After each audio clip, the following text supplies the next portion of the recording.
ये प्रोटेस्ट भी कर रहे हैं लेकिन शांतिपूर्वक कर रहे हैं, किसी को कोई परेशानी ना हो, किसी को कोई तकलीफ ना हो। यदि कोई तकलीफ हो तो उनकी बाधाओं को दूर किया जाए, क्योंकि समाज में पूरे भारतवर्ष में चल रहा है। संजय सर, आपसे एक सवाल है, आप देश की फौज में भी रह चुके हैं, जहाँ जमीनी हकीकत अंदर वालों से लड़ने से ज्यादा बाहर वालों के लड़ने में क्या बाहर में तो ये पता है कि दुश्मन बाहर का है, वो आइडेंटिफाइड होता है, लेकिन देश के अंदर जो गद्दार है ये बैठे हुए हैं, पेपर लीक माफिया बैठे हुए हैं, या हर डिपार्टमेंट में भ्रष्टाचारी चल रहा है, ये देश को खोखला करते जा रहा है। इसमें हम सबको आवाज उठाना पड़ेगा। ये कुछ नहीं होने वाला है। पार्लियामेंट में बहस होता है, विपक्ष हल्ला करता है, उसकी कोई सुनवाई नहीं। ये सरकार पूरी तरह से संवेदनहीन हो चुकी है। ये संवेदना नाम की चीज नहीं है। आपने देखा होगा जंतर मंतर पे किस तरह से प्रोटेस्ट हुआ और बच्चों के साथ कितनी बर्बरता के साथ जो है व्यवहार किया गया है। तो हम सबको जो है गली कुचे जहाँ भी हैं, आप अपनी आवाज उठाइए, अपनी हक की लड़ाई लड़िए। समाज सेवा के नाम पे तो आते हैं लेकिन कुछ कमा करके ही जाते हैं। इसमें शासन और प्रशासन दोनों साथ साथ है। हमारे दूसरे फौजी भाई हैं, इनसे हमारा दूसरा सवाल होगा। सर एक चीज बताइए, के ऊपर ध्यान देने की जरूरत है कि जैसे हम बाहर के जो भी गद्दार हैं उससे तो लड़ सकते हैं, लेकिन अंदर वाला नहीं करता है। घर का भेदी लंका है, वो चीज जो है हम लोगों को पूरी तरह से बैकफुट में ला दिया है। अभी देखिए 25 लाख बच्चों ने जो है नीट का पेपर दिया। ये चीजें फर्स्ट टाइम नहीं हो रहा है, ये जो है आदत में शुमार हो गया है। उसको हम लोगों को दूर करने के लिए एकजुट होने की आवश्यकता है। हम लोग एकजुट होंगे तभी जा करके ये अभी तक देखिए शिक्षा में इस तरह का कभी प्रोटेस्ट नहीं हुआ था। फर्स्ट टाइम जो है आजादी के बाद शिक्षा के लिए जो है संघर्ष किया जा रहा है, और सरकार भी अभी सुनने के लिए जो है विवश हो रही है। 25वां दिन आज है। अनशन जो किए थे, हालांकि वो अनशन भंग हो गया, अभी तोड़ दिया गया, लेकिन वो जो है 25वां दिन जो है ये सब, लेकिन सरकार के ऊपर इतना वो संवेदनशील हो गई थी कि वो कुछ नहीं कर रहा था। लास्ट में जब देखा कि भारतवर्ष के लोग जग गए हैं, अब कुछ नहीं हो सकता है, तो फिर उसको जागना पड़ा है। तो हम लोग जो है इस रैली के माध्यम से, इस प्रोटेस्ट के माध्यम से बताना चाहते हैं कि अभी जो है ये ढोलबज्जा पंचायत जो है, जो भागलपुर का सीमावर्ती क्षेत्र है, यहाँ तक के लोग जो है उस तरह से जग गए हैं कि उसको झुका करके रखेंगे। और जो है शिक्षा, उसके बाद फिर कहीं जॉब की पारी आएगी तो एज का भी फैक्टर पड़ेगा। वही चीज तो जैसे नहीं कि लीक हो रहा है, मान लीजिए कि जो लास्ट स्टेज में है उसके लिए दिक्कत हो जाएगी। पहले तो भ्रष्टाचार हम बंद कर देंगे, पेपर लीक बंद कर, क्योंकि ये धांधली कहीं ना कहीं सरकार से जो है मिला जुला था, तभी जाकर के इस तरह से हो पाता है। नहीं तो सरकार को जो है जगना चाहिए था। इतने दिन से जो है बच्चे बच्चियां देखिए भूखे प्यासे वहां पे जो है आंसू के गोले उसके ऊपर दागे जा रहे हैं। तो ये सब चीज को जो है रोकने के लिए जो है सरकार असंवेदनशील लग रही थी। अभी जो है देर से जगा है, लेकिन वो दुरुस्त हो जाए तभी जाकर के हम लोगों का ये प्रयास सार्थक होगा। इसलिए ये चीज जारी रहेगा जब तक सरकार। प्रिंसिपल है, उन लोगों से भी जो है अपना मंतव्य लीजिए, ताकि जो है सबको संदेश जाए, इस क्षेत्र को संदेश जाए, और सब लोग आगे यदि प्रोटेस्ट हो तो ज्यादा से ज्यादा संख्या में उपस्थित भी हो। बहुत बहुत धन्यवाद। सर, शासन और प्रशासन के बीच में आने के बाद जो बच्चों का अंधकार में भय, तो सर इसमें आप क्या कहना चाहते हैं? हमारा सबसे पहले तो आपको बहुत बहुत धन्यवाद कि आपने हम लोगों की आवाज़ को यहाँ उपस्थित होकर जोरदार बना दिया। हम लोगों ने यहाँ पर इस शांति मार्च का जो आयोजन किया है, इसलिए आयोजन किया है ताकि हमारे गरीब घर के बच्चे का भी रिजल्ट हो सके। आजकल सरकार कोई वैकेंसी निकालती है, सपोज कीजिए 100 की वैकेंसी है, 40 बच्चे बैकडोर से ही चले जाते हैं। इसका दुष्परिणाम यह होता है कि हमारे मेधावी कुछ छात्र जो है, गरीब छात्र, वो वंचित रह जाते हैं। हम चाहते हैं कि शैक्षणिक व्यवस्था सुधरे और बच्चे को उसका सही अधिकार मिले। जितने भी टीचर यहाँ आए हुए हैं, सबका एक ही मोटिव है कि शिक्षा में सुधार हो और शिक्षा को अच्छे स्तर पर ले जाए। निष्पक्ष ले जाएं, ताकि बच्चों को सारी स्थिति से अवगत हो जाए और किस तरीके से बच्चे जो है परेशान होते हैं, एग्जाम के लिए दौड़ते हैं, भागदौड़ करते हैं और यहाँ से लेकर के कहीं दूर दूर तक एग्जाम देने के लिए जाते हैं और उनकी ऐसी स्थिति आती है लास्ट में वो थक हार करके ना। कास्ट में आपका क्या कहना है? यहाँ पर प्रोटेस्ट में लोग शांतिपूर्वक पैदल मार्च निकाले हैं, बीच में जो हुआ है और इस्तीफे की मांग की। आप भी बहुत जगह से आपने देखा होगा, जितनी भी परेशानियां हो रही थी, जितने भी पुलिस वाले भी एक घर के ही बच्चे होते हैं, वो भी कहीं ना कहीं एग्जाम दे करके पढ़ाई लिखाई करके उसके बाद ही वो पास करके आते हैं। और उनकी स्थिति और यहाँ की स्थिति में क्या आपको लगा? यहाँ पे सर बच्चे शांत पैदल मार्च निकाले हैं। शासन अपना काम करता है, क्या कहना है?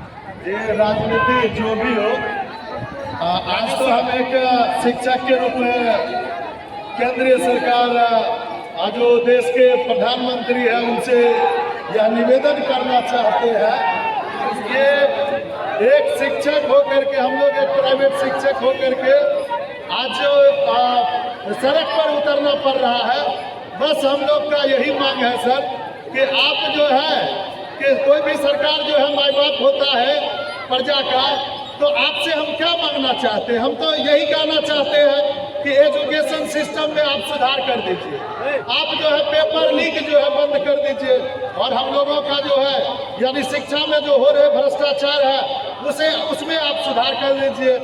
जिनसे गद्दी नहीं संभल रही है, धर्मेंद्र प्रधान जी जो है बार बार उनके नेतृत्व में बहुत सारा पेपर लीक हुआ, आप उसे काहे आप रखे हुए हैं? आप क्यों नहीं उसे हटा देते हैं? क्या लोभ है आपको, क्या मोह है आपको? क्या उनके हटाने से आपकी गद्दी छिन जाएगी, आप सत्ता से हट जाइएगा, या फिर क्या है? क्या लोभ मोह है? क्यों नहीं हटाते हैं? जब इतना भ्रष्टाचार हो गया शिक्षा में तो आपको हटा देना चाहिए प्रधानमंत्री जी। आपसे तो हम लोग यही सड़क पर उतर करके निवेदन करते हैं, तभी ना शिक्षा में सुधार होगा। किसी को लाइएगा तब हमारी शिक्षा जो एजुकेशन सिस्टम है उसमें सुधार होगी। आज छात्र जो है पूरे भारत में सड़क पर खड़े हैं, क्यों खड़े हैं? बस सिर्फ भारत के एजुकेशन सिस्टम में जो करप्शन है उसे आप दूर कर दीजिए। यही तो हम लोग कह रहे हैं, आज पूरा भारत कह रहा है और उल्टे आप जो है एकदम बच्चों पर जो है एकदम क्या कहते हैं निर्दयता पूर्वक, बर्बरता पूर्वक उसे जो है पीट रहे हैं, देश के भविष्य को पीट रहे हैं और फिर महिलाओं के साथ आपका अमानवीय भला व्यवहार। कौन नहीं, किसका नहीं खोल उठेगा? बिल्कुल जो है, जो भारतीय है, जो एकदम भारतीय है, भारत माता की जो जय लगाते हैं वो निश्चित रूप से जो है उसका खून खौल उठेगा। ये जो है ये हमारे देश में जो शासन कर रहे हैं ना, पहले तो अंग्रेजों ने शासन किया, अब जो है अंग्रेजों से भी बड़े लोगों के द्वारा शासन हो रहा है। हम लोग उसको कह सकते हैं कि वो अंग्रेजों का चापलूस रहा है, जिसने जो है भारत की आजादी में 1 लाख खून तक नहीं कटाया है। जो गांधी जी का हत्यारा रहे हैं वो लोग जो है शासन सत्ता पर बैठे हैं, तभी आज देश के हर एक सिस्टम का जो है बुरा हाल हो रहा है। और यह दुर्दिन देखते हुए हम लोग को आज मजबूरीवश जो है डोरबच्चा के सड़क पर उतर करके जो है सरकार के खिलाफ में जो है यह संदेश जारी करना पड़ा है। नेताओं को सिर्फ डेबिट ही नहीं क्रेडिट भी लेने की जरूरत है, क्रेडिट नहीं डेबिट भी लेने की जरूरत है। आप कहीं नुकसान और कहीं फायदे होते हैं तो उन सब चीजों का लेना और देना दोनों चीज होता है। यदि श्रेष्ठ आ जाता तो वही धर्मेंद्र प्रधान आज हीरो कहलाते, आज वही विलन कहला रहे हैं, क्योंकि उनकी समक्ष में कुछ ना कुछ निगेटिव हुआ है। तो निगेटिव का भी डेबिट आपको लेने का अधिकार आप ही को है, क्रेडिट लेने का अधिकार आपको बनता है, तो डेबिट भी लेने का अधिकार रखिए ताकि समाज में सब तरीके का विकास हो। सारी आप जैसे मीडिया बंधुओं जो डलबज्जा के इस ऐतिहासिक धरती पर पधारे और इस प्रोटेस्ट में हमारी आवाज़ को बुलंद करने के लिए आप सबों का तहे दिल से धन्यवाद। मैं कहना चाहता हूं कि सत्ता के नशे में जो चोर बैठे हैं उनको सत्ता से उखाड़ कर बेदखल कर दिया जाएगा, क्योंकि जिस बर्बरता के साथ हमारे छात्र छात्राओं एवं उनके सम्मान को ठेस पहुंचाया गया, जंतर मंतर पर उन पर लाठियां चलाई गई, वाटर कैनन का प्रयोग किया गया, ये तो कहीं ना कहीं अंग्रेजों के द्वारा जो पहले हम लोगों के साथ जलियांवाला बाग हत्याकांड किया गया था, उसका मिनी रूप देखने को मिल रहा है। मैं सरकार से यही कहना चाहता हूं, आप इतनी तो बहरी नहीं हो गए हैं कि आप हम लोगों के आवाज को 25 दिन बाद सुन रहे हैं। आखिर हमारे देश के एक महान साइंटिस्ट सोनम वांगचुक जी जो जंतर मंतर पर 25 दिनों तक लगभग धरना प्रदर्शन पर बैठे, क्या उनका 25 दिन में जो शारीरिक हिंसा हुई है उसका देनदार कौन है? हम जैसे छात्र छात्राओं को, हम जैसे शिक्षकों को आज जो यहाँ पे दोलवज्जा के क्षेत्र में प्रदर्शन करना पड़ रहा है, इस कड़कती धूप में, इसका जिम्मेवार कौन है? हम पूछना चाहते हैं उन सरकार से जिनको मैंने अपने एक वोट की क्षमता से उनको गद्दी में बैठाए हैं, क्या उनसे नहीं संभल रही है? यदि नहीं संभल रही है तो ऐसे सरकारों पे थू है और ऐसे सरकारों को इस्तीफा देने की जरूरत है। ऐसे शिक्षा माफिया जो बार बार बच्चों के बीच में आकर अपनी वक्तव्य को रख देते हैं कि पेपर लीक हुआ, इसके बाद सुधार कर देंगे। लगभग पिछले 12 वर्षों में 70 पेपर लीक किया गया है। कौन इसका जिम्मेवार है? क्या वह जो पेपर पढ़ाते हैं उनकी पैसा उनके जेब से जा रही है? वह पैसा हमारे टैक्स से जा रही है, हमारे बच्चों के द्वारा जा रही है, हम जैसे युवा के द्वारा जा रही है। जो हम फॉर्म फिलअप करते हैं उसका पैसा उनके खाते में जा रही है। उनसे उन्होंने एग्जाम को कंडक्ट कराया, उसके बावजूद बोलते हैं कि पेपर लीक हो गया। कौन सुनेंगे बार बार पेपर लीक की घटना? क्यों सुनेंगे हम लोग पेपर लीक की घटना? हमने आपको 12 साल सरकार बनाने का अवसर दिया और इसमें आप क्यों पेपर लीक करवा रहे हैं? आपको पेपर लीक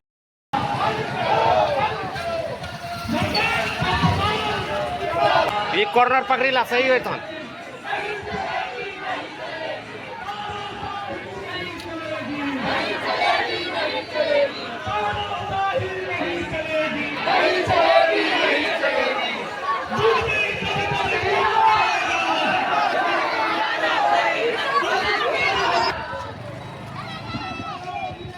एक चीज जाननी है कि 20 लाख प्लस स्टूडेंट का भविष्य अंधकार में हो चुका है।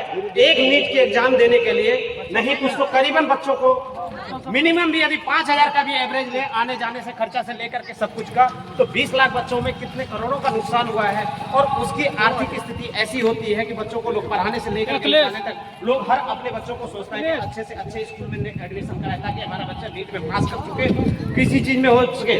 लेकिन एग्जाम फीस से लेकर के सब कुछ का तो छोड़ दिया जाए, कितने सालों की तैयारी की जाती है, उसके बाद भी बच्चों का जो वो स्थिति होती है, exam leak, paper leak, age criteria, इन सब में पिस करके रह जाते हैं बच्चों।